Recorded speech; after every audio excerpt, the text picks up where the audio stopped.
Assalamualaikum warahmatullahi wabarakatuh. Bismillahirrahmanirrahim. Ila hadratin Nabiyil Mustafa Muhammad sallallahu alaihi wasallam wa ala alihi wa sahbihi ajma'in. Lahumul Fatihah. A'udzu billahi minasyaitonir rajim. Bismillahirrahmanirrahim. Alhamdulillahirabbil alamin. Arrahmanir rahim. Maliki yaumiddin. Iyyaka na'budu wa iyyaka nasta'in. Ihdinas siratal mustaqim. Siratal ladzina an'amta 'alaihim ghairil maghdubi 'alaihim waladdallin. Rabbi firli wa liwalidayya amin. Hadiyatan minna ila arwahi masyayikhina wa li muallimina wa li murabbi ruhina wa liman ajazana wa li mursyidina wa li muassis nahdlatul ulama ajma'in, khususan ila musannif kitab takrib al-alama al-qadhi Abi Suja Ahmad bin Husain al-Asfihani radhiyallahu anhu wa usulihim wa furahim wa aswajihim wa duriyatihim wa ahli silsilatihim wa muridihim wa muhibbihim wa jam'iyatihim radhiyallahu anhum. Syai'ulillahi lana wa lahumul Fatihah. A'udzu billahi minasyaitonir rajim. Bismillahirrahmanirrahim. Alhamdulillahi rabbil alamin arrahmanir rahim maliki yaumiddin. Iyyaka na'budu wa iyyaka nasta'in. Ihdinas siratal mustaqim. Siratal ladzina an'amta 'alaihim ghairil maghdubi 'alaihim waladdallin. Rabbi firli wa liwalidayya amin. Thumma ila abaina wa ummahatina wa jaddatina wa ila ruhi man fataha hadhil qaryah wa man aqamaha wa li jami'il muslimina wal muslimat wal mu'minina wal mu'minat al ahya'i minhum wal anwat ghafarahumullah. Lahumul Fatihah. A'udzu billahi minasyaitonir rajim. Bismillahirrahmanirrahim. Alhamdulillahi rabbil alamin arrahmanir rahim maliki yaumiddin. Iyyaka na'budu wa iyyaka nasta'in. Ihdinas siratal mustaqim. Siratal ladzina an'amta 'alaihim ghairil maghdubi 'alaihim waladdallin. Rabbi ighfirli wa liwalidayya amin. A'udzu billahi minasyaitonir rajim. Bismillahirrahmanirrahim. Alhamdulillahi rabbil alamin. Allahumma shalli ala sayyidina Muhammadin wa ala alihi wa sahbihi ajma'in. Wa la haula wa la quwwata illa billahil aliyyil azim. Amma ba'du. Ingkang kula hormati para bapak, para ibu jamaah pengajian rutin kitab takrib, mugi-mugi yang hadir yang mendengarkan mendapatkan manfaat, barokah, maslahah wa ni'mata wa sa'ada wa salamah fid dini wad dunya wal akhirah. Amin ya rabbal alamin. Monggo yang belum niat diniati golek ilmu lillahi ta'ala. Para bapak, para ibu yang saya hormati, halaman 9. Bismillahirrahmanirrahim. Wal hayawanu lan utawi pira-pira hewan, kulluhu sekabehane hewan iku tahirun suci, illal kalba kejaba asu, wal khinzira lan celeng utawa babi, wa ma tawalladalan anapun sing medal saking minhuma karone, au min ahadihima lan dari salah satunya, wal maitatu lan utawi bangkai, kulluha sekabehane bangke iku najisatun najis, illa samaka kejaba iwak, wal jarada lan walang, wal adamiyah lan anak Adam. Wa yughsalu lan den wasuh apa al ina'u wadah min wulughil kalbi saking jilatane asu, wal khinziri lan celeng utawa babi iku sab'a marratin diwasuh 7 ambalan, ihdahuna utawi salah sijine 7 ambalan piturabi dengan tanah atau debu. Wa yughsalu lan den waso min sairin najasati saking sekabehane pira-pira najis iku marotan saambalan tati alai wa salasatu afdalu lan telung ambalan iku afdalu luwe utama. Para bapak, para ibu yang saya hormati, ini tentang najis, nggih, tentang najis. Nah, wal hayawanu, jadi sebenarnya hewan-hewan itu semuanya suci. Sebenarnya, nggih, suci kecuali anjing dan babi, nggih, kecuali anjing dan babi. Lah, status najisnya anjing dan babi itu masing-masing mazhab berbeda pendapat. Saya ambil pendapat dari Profesor Dr. Syekh Zuhaili Mustafa Wahbah Mustafa Az-Zuhaili yang wafat tahun 2015 yang lalu. Dalam kitabnya Al-Fiqhul Islami wa Adillatuhu, ulama yang bermazhab Syafi'i itu mengatakan dan menyimpulkan bahwa 4 mazhab berbeda pendapat di dalam menentukan status najisnya anjing. Ya. Nah, kita biar paham, kalau ada orang sambil lihat TV ya, lihat TV loh, itu kok orang jilbaban ngelus-ngelus asu.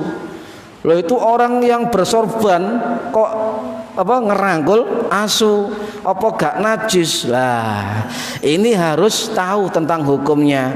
Kapan hari ada anjing masuk masjid ya, viral. Bagaimana hukumnya? Iku masjid mana dulu? Masjid Jawa atau masjid Tunisia atau Damasik? Tahu? Damaskus, beda ya. Nah, ini perlu kita terangkan.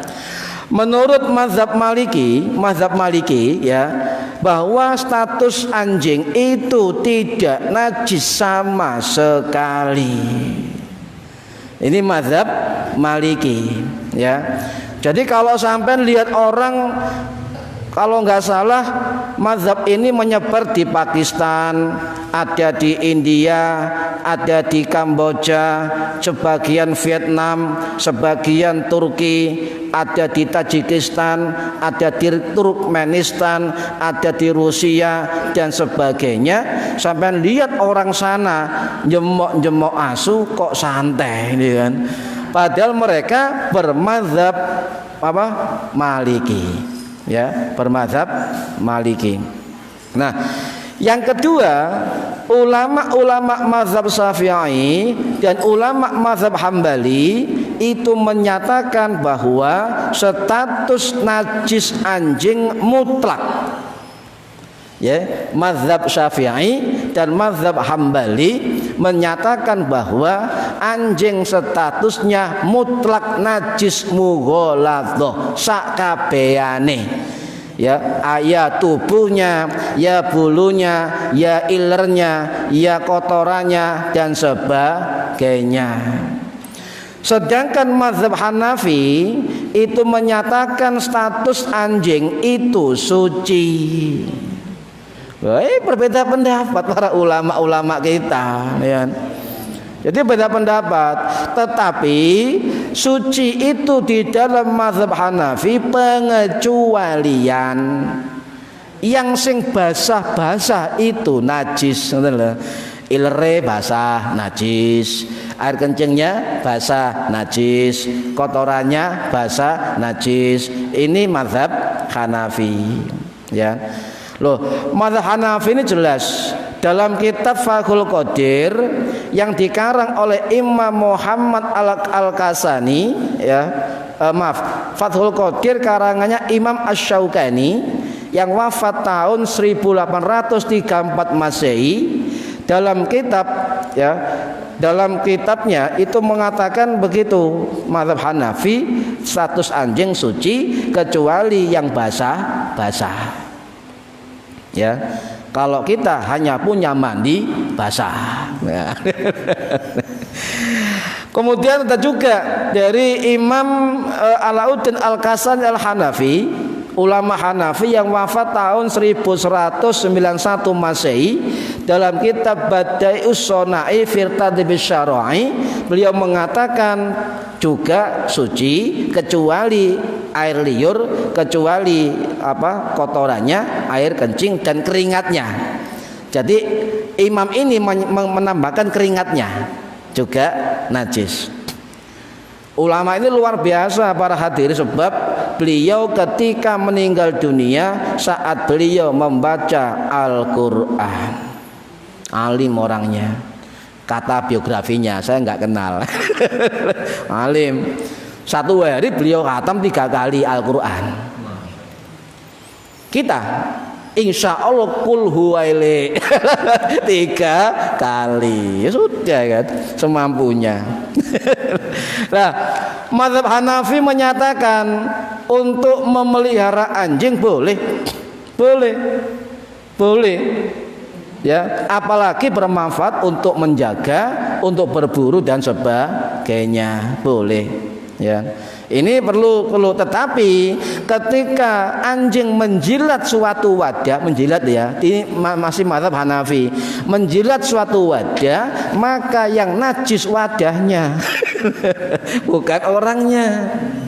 Sehingga kalau ada tempat bejana atau wadah dijilat oleh anjing, maka buang airnya dan tetap disucikan dengan sab'a marratin biturabi, dengan 7 kali basuhan pakai dengan tanah atau debu. Ini mazhab Hanafi. Nah, sekarang mazhab Maliki kalau detelaken, nggih, mazhab Maliki, sampai penasaran loh, mazhab Maliki kok menyatakan tidak najis mutlak. Anjing suci, ya. Sampai lek ningali YouTube film-film niku nggih, niku turu-turu ambek anjing. Didilat-dilat ambek anjing, kan gitu kan. Apa gak najis itu kan. Loh, berarti itu memakai barangkali menganut dari ulama mazhab Maliki, gak najis. Kotorane ya gak najis, air kencingi ya gak najis, air liure ya gak najis. Ya ini, ya. Ini mazhab Maliki. Nah, kalau sampai lihat sekitar misalnya di wilayah Maroko, wilayah Tunisia, wilayah negara Damaskus, negara sebagian Mesir, sebagian Sudan, wilayah Nigeria, Afrika Barat, Afrika Timur, itu rata-rata memakai mazhab Maliki. Sehingga sampai jangan heran ketika ada orang sholat di depannya dilewati anjing. Ini mazhab Maliki, nggak apa-apa, kata mereka. Nah, anjing tidak najis. Bahkan ada orang sholat membawa anjing. Loh, memang nggak najis, ya. Hukum asalnya itu yang najis itu dalam hadis wadah yang dijilat oleh anjing. Nah, nanti saya terangkan di mazhab Syafi'i. Ya kan. Nah, jadi kalau ada tempat bejana atau wadah yang dijilat oleh anjing, menurut mazhab Maliki itu tetap disucikan dengan 7 kali, ya. Tetapi bentuknya bukan bentuk mutlak, tetapi hanya bentuk kepatuhan syariat, bersifat ta'abbudi, hanya patuh terhadap hadis. Nah, ini mazhab Maliki. Lah kalau nggak disucikan ya nggak apa-apa, cuma perintah patuh terhadap perintah syariat saja, bersifat ta'abbudi. Nah, waradin rahimakumullah, penjelasan yang detail itu ada dalam kitab Asy-Syarhus Shaghir, ya, Asy-Syarhus Shaghir min Aqrabil Masalik, itu karangannya Imamul Barokat atau Abul Barokat Imam Ad-Dardir Al-Maliki, ya, atau dikenal dengan Imam Ad-Dardir atau Imam Ad-Dardiri Al-Maliki, yang wafat tahun 1786 Masehi. Kalau panjenengan tidak kenal atau tidak faham dan tidak tahu Imam Ad-Dardir, maka beliaulah yang sering kita baca sholawatnya, yang namanya sholawat tibil kulub. Jadi pengarang dari sholawat tibil kulub itu adalah ulama sufi dari mazhab Maliki yang bernama Imam Ad-Dardiri rahimahullah, yang wafat tahun 1786 Masehi. Nah, sudah. Sekarang mazhab Syafi'i dan mazhab Hambali. Kedua mazhab ini hampir sama. seluruh anjing ya, seluruh anjing baik itu bulunya, keringatnya, kotorannya, lidahnya atau juga pokoknya nang anjing yang melekat di dalam anjing itu najis mutlak mughaladah. Ini mazhab Syafi'i dan mazhab Hambali. Nah, ini banyak dianut oleh mayoritas umat Islam di Indonesia. Sehingga ketok ansu Melayu. Nah, pertanyaannya sampai Melayu wedi apa Melayu wedi najis? Nah, wedi najis utawa wedi diuber. Nah, ini ini ya dua-duanya ya. Dua-duanya. Berarti seorang wedi. Nah, menurut kedua mazhab ini, anaknya yang keluar dari anjing ataupun babi atau salah satunya sama dihukumi najis dan wajib untuk mencuci 7 kali sab'a marratin ya. Ihdahunna salah satunya itu biturabi memakai tanah atau debu. Ini di pengantutnya itu di sekitar Asia Tenggara mazhab Syafi'i ya.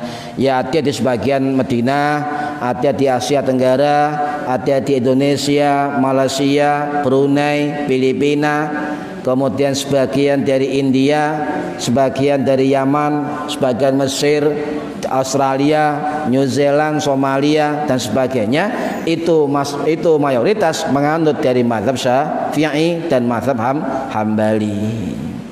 Ini para hadirin rahimakumullah, nanti saya ceritakan mengapa demikian. Nanti ada kias ya, ada metode hukum namanya istinbat pakai metode kias dari mazhab Syafi'i dan mazhab Hambali.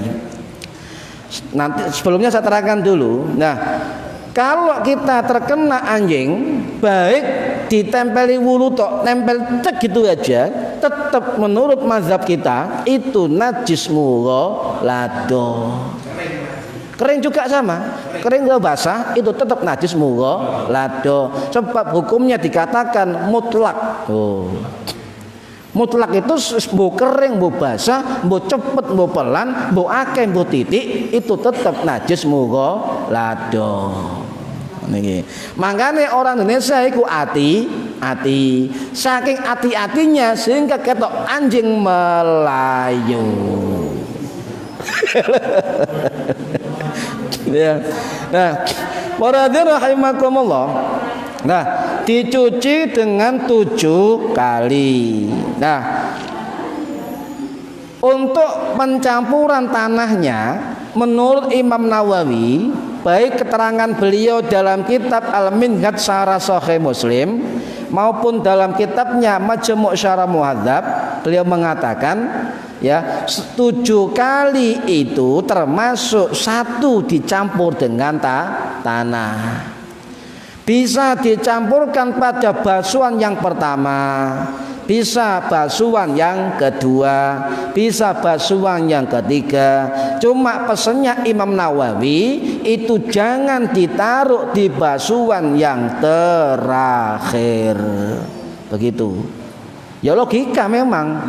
Lek sampean taruh terakhir, terus basuh terakhir pakai apa sampean? Kan begitu. Iya, kalau yang kena kaki kita, yang kena kepala kita bagaimana? Kalau tanah ditaruh terakhir. ini logika ya. Ini menurut Imam Nawawi ya. Ini. Nah, para hadirin rahimakumullah, mengapa kok najis ya?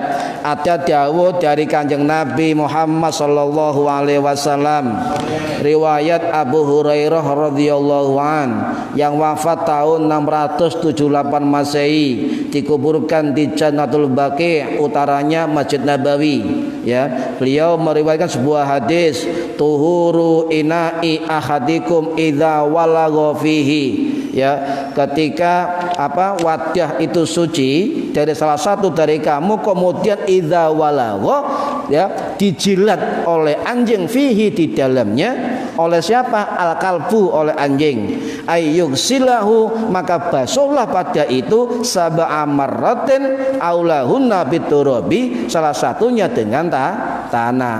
Hadis sahih Imam Muslim. Lah dari sinilah yang kemudian dari mazhab kita mengkiaskan, ya, artinya dijilat saja itu loh sudah najis. Berarti bentuk kehati-hatian akhirnya muncul. Akhirnya dikatakan kalau jilatannya najis maka semuanya akan berakibat najis. Ini bentuk kehati-hatian, ya, bentuk kehati-hatian. Nah, itu sahih, ya. Nah, Imam Nawawi juga menambahkan keterangan begini para hadirin. Kalau kita misalnya membersihkan dengan tanah, ya, dengan tanah itu silakan dibasuh dengan 3 cara, ya. Bisa juga air dicampur dengan debu langsung bisa, ya. Itu maksudnya air dulu baru ada juga 2 wadah, ya. Wadah pertama air bersih, wadah kedua air juga bercampur dengan tanah. Atau juga tanahnya itu langsung dibersihkan ke najis airnya, kemudian dibilas dengan air 6 kali. Begitu, bisa juga begitu, tergantung dari bentuk najisnya. Kalau sekedar iler mudah. Lah kalau ngincak taiknya bagaimana? Sepatu sampean ngincak taik, maka kita pakai metode yang kedua. Bersihkan dulu bentuk najisnya, jangan diniati mensuci dulu, bersihkan dulu, nggih. Taiknya dibersihkan dulu, jangan dijilat, ya, dibersihkan. Dibersihkan, setelah bersih, ya, artinya bersih itu ketika dicampuri dengan tanah dan air itu bisa hilang. Baru diniati untuk membersihkan. Nah, baru bisa, ya.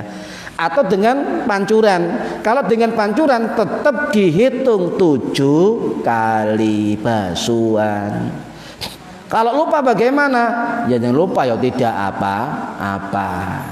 Yakin yang mana sampean hitungannya? 7 atau 6 atau kurang 1 dan sebagainya. Dia kembali kepada yang diingat. Nah, para hadirin rahimakumullah, ya. Jadi basuhan itu salah satunya wajib memakai campuran air dengan tanah. Itu sudah dijelaskan oleh Imam Nawawi. Nah, para hadirin rahimakumullah, lebih jelas lagi ada ulama Syafi'i besar, ya, imam besar dari mazhab Syafi'i yang bernama Syekhul Islam Imam Abu Muhyiddin Zakaria Al-Ansari As-Syafi'i yang wafat tahun 1520 Masehi di Kairo.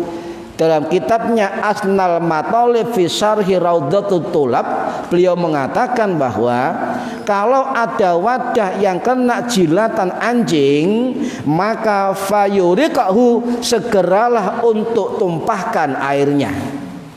Ya. Jadi kalau ada air yang kena jilatan anjing, maka tumpahkan airnya. Ini adalah penjelasan dari Imam Zakaria Al-Ansari rahimahullah. Kemudian setelah dibuang airnya, falyaghsilahu, maka bersihkan wadahnya dengan 7 kali basuhan dicampur dengan tanah 1 kali. Nah, Imam Syafi'i sendiri tegas juga. Ini dalam kitab Al-Minhaj, ya, karangannya Imam Nawawi, menukil pendapat Imam Syafi'i yang wafat tahun 820 Masehi. Beliau mengatakan bahwa wal adharu ta'ayyunut turab. Ya, apa artinya? Yang tampak itu harus menggunakan tanah. Harus menggunakan tanah. Kalau Imam Syafi'i sudah mengatakan begitu, maka di dalam mazhab Syafi'i, ya, tidak boleh diganti dengan sabun. Itu mazhab Syafi'i. Sebab Imam Syafi'i sendiri dawuh ngoten, ya. Nah, lambat-lambat laun terciptalah namanya sabun mandi, ya, sabun mandi. Maka perjalanan waktu akhirnya para ulama berbeda pendapat tentang apakah tanah itu bisa diganti dengan sabun. Ya wajar, fikih begitu kan? Fikih itu menurut perkembangan zaman. Nah, ada dua pendapat para hadirin. Yang pertama adalah tidak dapat mutlak diganti dengan sabun, wajib dengan tanah. Loh kok bisa begitu?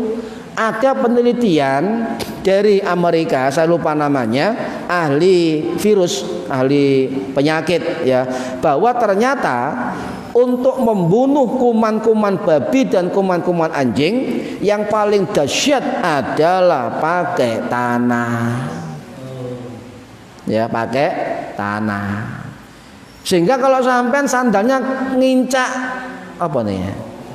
Telai ayam ya, maka esek-esekan ke tanah yang kering, jangan tanah yang basah malah gumpel. Iya, harus tanah yang kering, sudah suci sudah. Wah, ada tembelek, esek delok, esek sudah suci. Karena tanah itu suci dan mensucikan. Sudah hilang ya.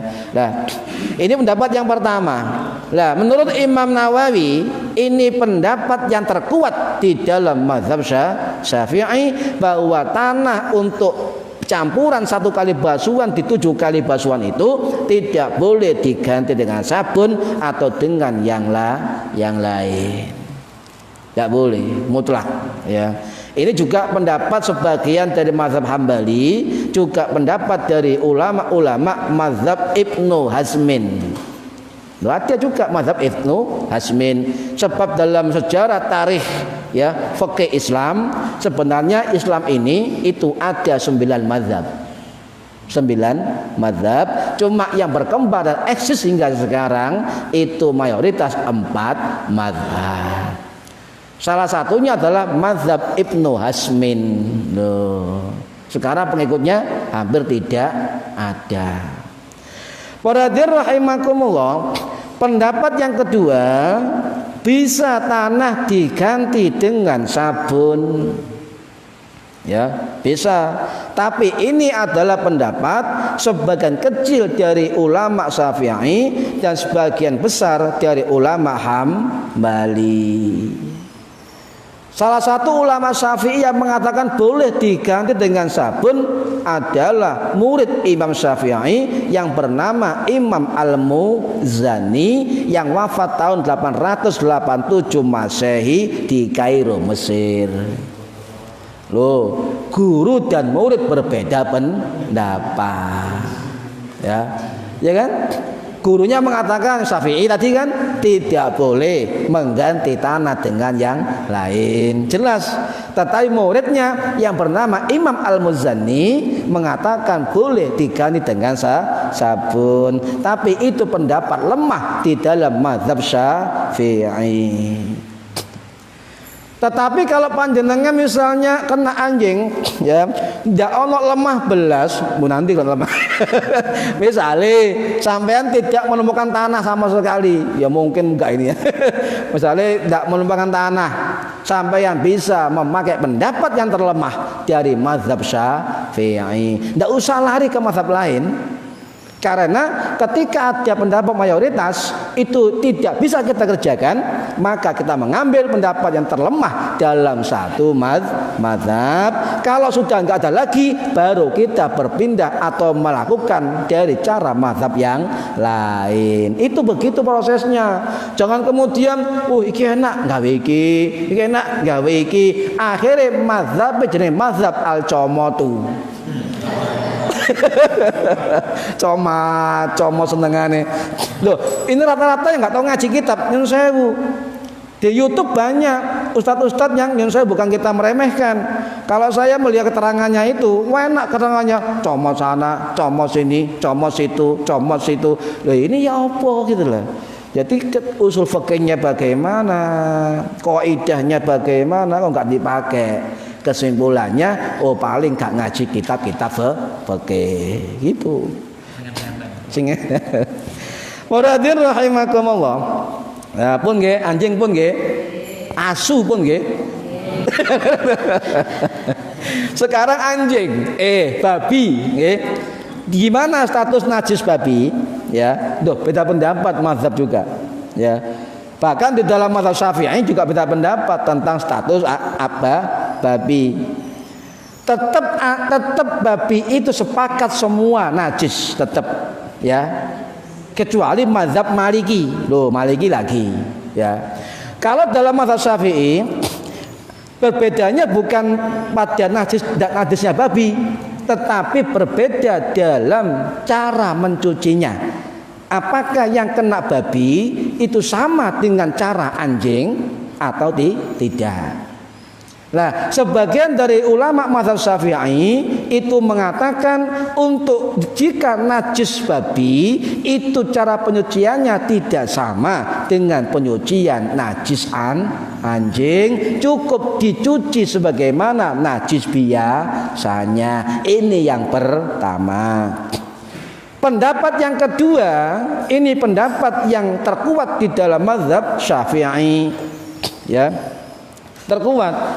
Apakah salah Imam Nawawi mengatakan begitu, tidak usah 7 kali basuhan? Ya tidak salah. Sebab berbeda pendapat dalam memaknai hadis Kanjeng Nabi. Sampai begini Imam Nawawi dalam kitabnya begini, walaisa lana dalilun wadihun, ya, ala najasatil khinziri fi hayati. Begitu. Saya tidak menemukan tidak ada dalil yang sahih tentang najisnya babi ketika hidupnya. Ya, ini beda pendapat. Nah, sekarang yang kedua apa? Tetap baik najis babi maupun najis anjing sama-sama najis mughalladh. Ini pendapat yang kedua dari ulama mazhab Syafi'i.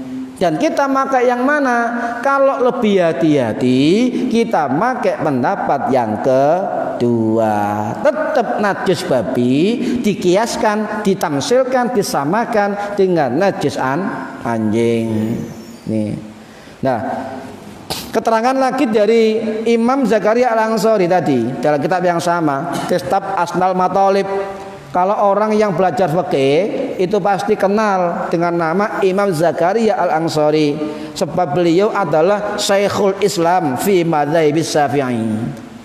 Dan kitabnya juga masyhur, kitab Asnal Mathalib, ya, masyhur. Beliau mengatakan bahwa najis babi itu dikiaskan dengan najis babi dikiaskan dengan najis anjing. Beliau mengatakan dalam kitabnya wa yuqasu bil kalbil khinziri, dan dikiaskan najis anjing dan babi. Ini ulama yang wafat tahun berapa? 1520 Masehi. Keterangan yang lain ada, yaitu keterangan dari Imam As-Sairazi, ulama Syafi'i. Beliau gelarnya banyak saking alimnya. Bergelar Al-Imam Al-Alama, bergelar Al-Qudwa, bergelar Al-Bahrul Fahama, luas keilmuannya. Bergelar Al-Mujtahid, bergelar Syekhul Islam, bergelar macam-macam sampai ke apalah ya. Al-Muhaddis, Al-Faqih. Ya. Beliau mengatakan dalam kitabnya Al-Muhadzab, beliau wafat tahun 1083 Masehi. Beliau mengatakan wa ammal khinziru, dan adapun najis babi fahuwa najisun, maka hukumnya najis. Ya. Wa amal khinziru, lan anapun babi fahuwa, lan utawi babi iku najisun, hukumena najis. Li'annahu, kenapa? Karena aswa'u halan minal kalbi, sebab keadaan babi lebih buruk dari anjing. Wa mansusun bitahrimihi, dan nasnya sudah jelas tingkat keharamannya. Ini keterangan ulama abad 1000 Masehi. 1000 tahun yang lalu, ya, sudah jelaskan kias antara najis babi dengan anjing. 1000 Masehi ada lagi sebelumnya ulama besar dari mazhab Syafi'i yang bernama Imam Ibnul Munzir. yang wafat tahun 930 Masehi di Mekah. Dalam kitabnya Al-Ijma' beliau mengatakan bahwa para ulama mazhab Syafi'i itu sudah sepakat, ijma' ulama, bahwa ijma'ul ulama'i ala najasatil khinziri, bahwa ulama sepakat tentang najisnya babi. Sehingga beliau mengatakan ini bisa dipakai hujah atau alasan hukum yang mengatakan bahwa kias babi itu sama dengan najisnya anjing. Paham nggih, Bu? Sementing paham nggih. Wong iki nggih sinau ngeten iki, wedi salah soalnya bab fikih nggih. Nah, para hadirin rahimakumullah, jadi mazhab Hanafi, mazhab Syafi'i, mazhab Hambali itu menyatakan bahwa babi di masa hidup itu hukumnya najis. Jadi mayoritas ulama mazhab menyatakan bahwa babi hukumnya najis. Ya, kecuali mazhab Maliki. Loh, Maliki. Jadi mazhab Maliki mengatakan bahwa babi itu, kesucian babi itu selagi masih hidup. Jadi babi itu hukumnya suci selagi masih hidup. Ya. Ini diterangkan oleh kitab Asy-Syarhus Shaghir karangannya Abul Barokat Imam Ad-Dardir tadi ya, pengarang Sholawat Tibil Qulub, yang wafat tahun 1786 Masehi. Jelas. Loh, beliau mengatakan walakinna madhhab Malikin taharatul khinziri madama hayyan. Dan tetapi mazhab Maliki itu menyatakan toharatul khinziri, kesucian atas babi madama hayyan, selama masih hidup. Berarti kalau babi mati, najis. Babinya hidup itu suci. Jadi kalau ada orang yang ternak babi, orang Islam, ya, jangan seudon dulu, jemok babi, ya. Itu berarti, oh saya pernah ngaji, husnudzon, barangkali itu pengikut mazhab Maliki. Cong mboten lek ngeten iki semerep. Cong nggih.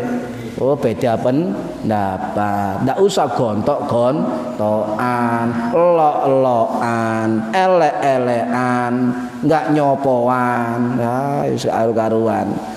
Nggih. Para hadirin rahimakumullah. Bagaimana hukumnya ketika orang memelihara anjing? Nah, yun.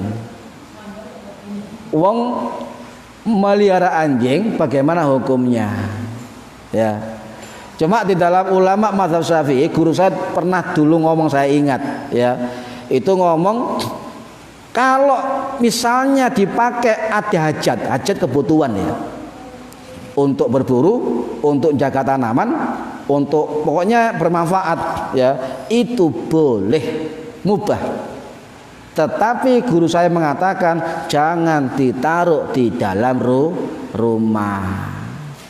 Ya logika juga, khawatir guk sampai yang terganggu.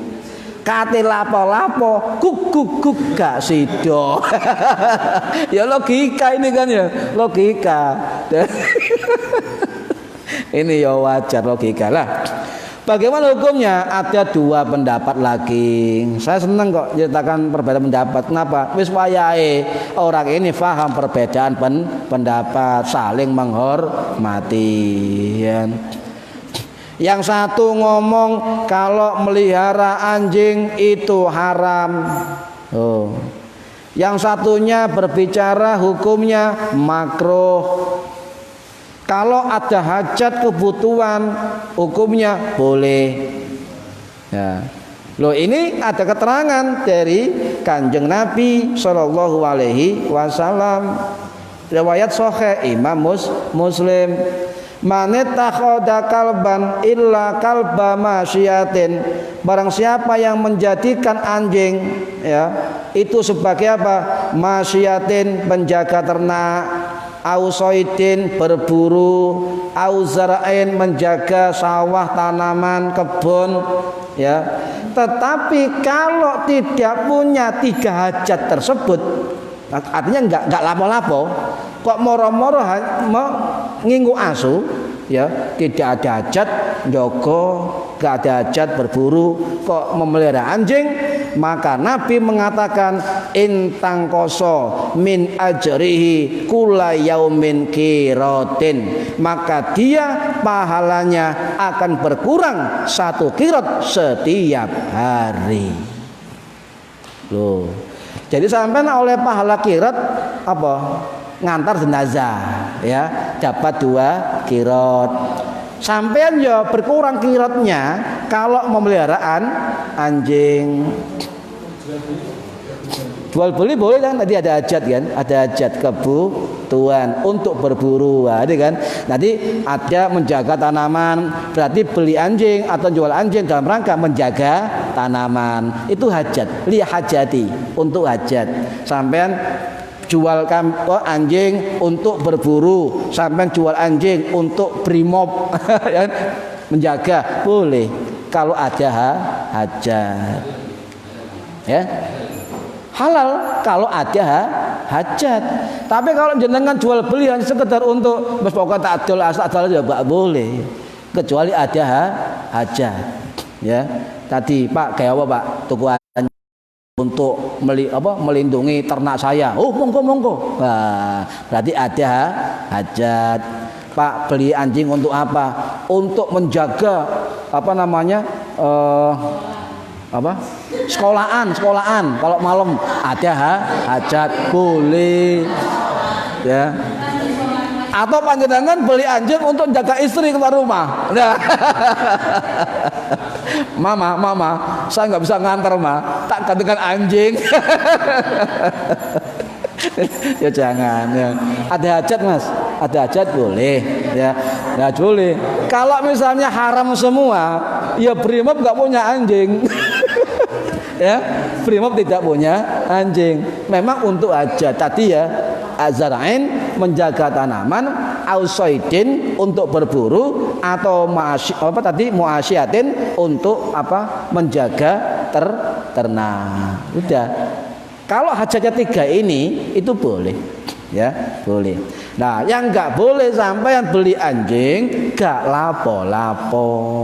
Untuk ndudokno wong iki lho anjingku erder gede ireng kaya sing duwe. Itu enggak boleh, ya. Untuk gaya-gaya enggak boleh, ya. Harus ada hajat. Lah lek panjenengan tumbas asu ndak ada hajat apapun, maka hukumnya apa tadi?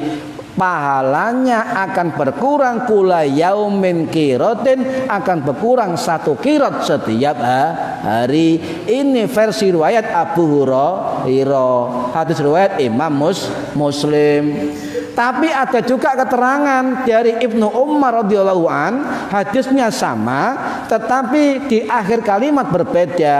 Ya, kula yaumin qirataini, setiap hari berkurang 2 qirat.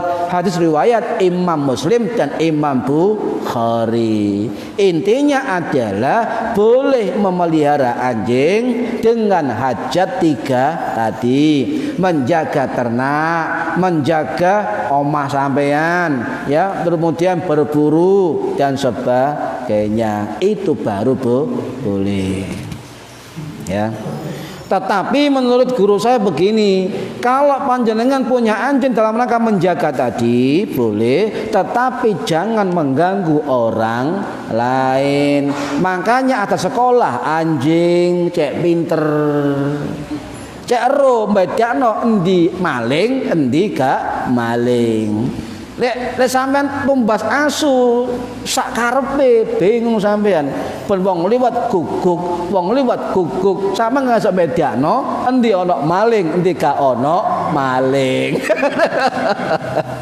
Ini harus pinter, ya. Nah, para rahimakumullah, ya. Lah, tapi kalau dari mazhab Maliki, menyatakan kalau membeli anjing tanpa hajat apapun itu hukumnya makruh. Oh, beda lagi mazhab Maliki, selalu berbeda ketika bahas anjing dan babi. Ya, sampai husnudzon kalau ada orang Islam punya anjing apa? Hujan. Alhamdulillah. Ya. Alhamdulillah. Ngisi sumur engko bengi ngisi liyane.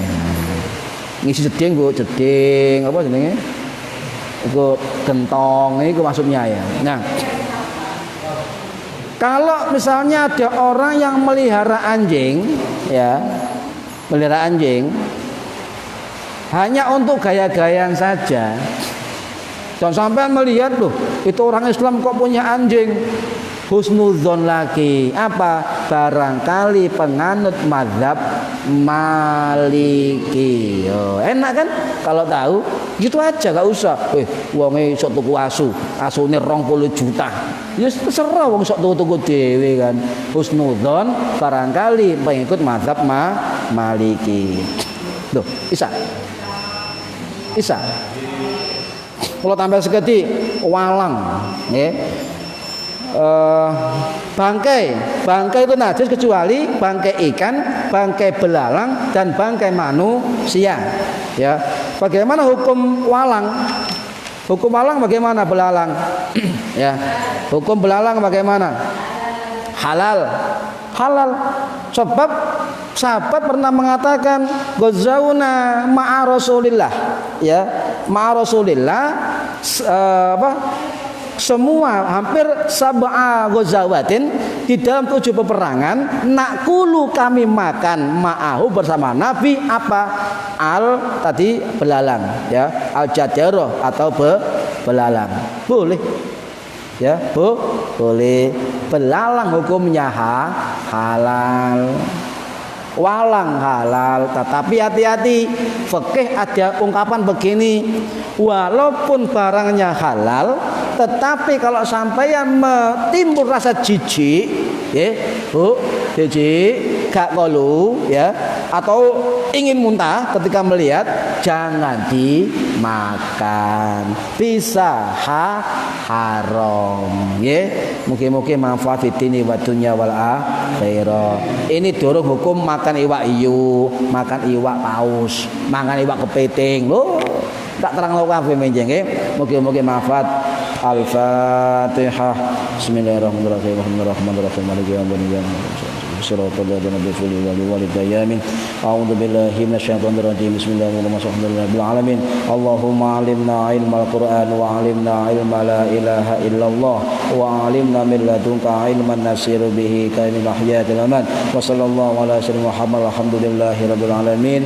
Wallahu a'lam bissawab. Assalamualaikum warahmatullahi wabarakatuh.